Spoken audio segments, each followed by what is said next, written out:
Asian cricket council ACC এর সভা আয়োজন নিয়ে সদস্য দেশগুলোর মধ্যে চলছে টানাপোড়েন। রাজনৈতিক কারণে বাংলাদেশে অনুষ্ঠিতব্য সভায় অংশগ্রহণ করবে না ভারত।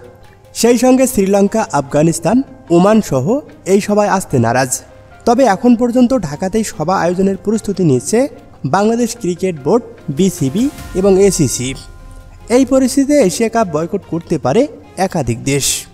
24 এবং 25 জুলাই ঢাকার একটি হোটেলে এসিসির বার্ষিক সাধারণ সভা অনুষ্ঠিত হওয়ার কথা। সেখানে আসতে পারে এশিয়া কাপ নিয়ে চূড়ান্ত সিদ্ধান্ত। বর্তমান এসিসি সদস্য সংখ্যা 25টি, যার মধ্যে 16 থেকে 17টি দেশ সভায় যোগ দিতে পারে। তবে বর্তমান রাজনৈতিক পরিস্থিতিতে এই সভায় যোগ দেওয়ার জন্য বাংলাদেশে আসতে নারাজ বিসিসিআই কর্মকর্তারা। তারা পাকিস্তান ও বাংলাদেশ বাদে অন্য কোনো দেশে এই সভা আয়োজনের দাবি তুলেছেন। পূর্বসূচি অনুযায়ী আগামী সেপ্টেম্বরে ভারতে এশিয়া কাপ অনুষ্ঠিত হওয়ার কথা, কিন্তু কাশ্মীরের পেহেলগামে হামলা এবং ভারত ও পাকিস্তানের সামরিক সংঘাতের পর ভেন্যু পরিবর্তন আবশ্যিক হয়ে যায়। নিরপেক্ষ কোনো দেশে টুর্নামেন্ট হলেই তবেই ভারত এবং পাকিস্তান দুই দেশের অংশগ্রহণ নিশ্চিত হতে পারে।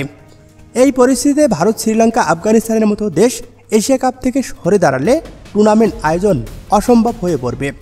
এশিয়ার প্রথম সারির দল হিসাবে শুধু পাকিস্তান এবং বাংলাদেশই থাকবে।